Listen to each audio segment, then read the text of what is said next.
எங்களோட தன்னார்வலயே நிறைய பேர் சொல்லுவாங்க, சார் இந்த மாதிரி ரோட்ல இப்படி இருக்காங்க, அவங்களை எப்படி சார் மீட் எடுக்கிறது?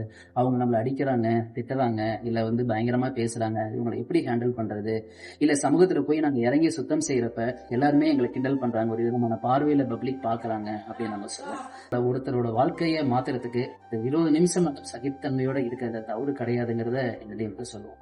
அதே மாதிரிதான் நாங்க அடிக்கடி சொல்லக்கூடிய விஷயம், கடிக்கிறது தேலோட இயல்பு, காப்பாத்துறது நம்ம அட்சயத்தோட இயல்பு அப்படின்னு நாங்க சொல்லுவோம். ஒவ்வொரு ஆன்மாக்களுமே ரோட்ல இருக்கிறப்ப யாராவது எனக்கு உதவி செய்ய மாட்டாங்களா, யாராவது எனக்கு ஒருவேளை சாப்பாடு கொடுக்க மாட்டாங்களா, யாராவது நீ தாத்தா அப்படின்னு கூப்பிட மாட்டாங்களா, பாட்டின்னு கூப்பிட மாட்டாங்களா, என் விரல் பிடிச்சு விளையாட யாரும் வர மாட்டாங்களா, என் பக்கத்துல நின்று யாராவது நிக்க மாட்டாங்களா, என் தொட்டு யாராவது பேச மாட்டாங்களா அப்படின்ட்டு எத்தனை உயிர்கள், எத்தனை தாத்தா பாட்டி அழுக்கு நிறைஞ்ச உடையோட நடக்க முடியாம துர்நாற்றம் வீசுற ஒரு இடத்துல இருந்துகிட்டு நல்ல தண்ணி குடிச்சு ரொம்ப நாள் ஆகுது, நல்ல வார்த்தை கேட்டு ரொம்ப நாள் ஆகுது, நல்ல இடத்துல வாழ்ந்து ரொம்ப நாள் ஆகுது, நல்ல உறவுகளை இழந்து இருக்கமேன்னு சொல்லிட்டு அத்தனை உயிர்கள் இயக்கத்துல இருப்பாங்க.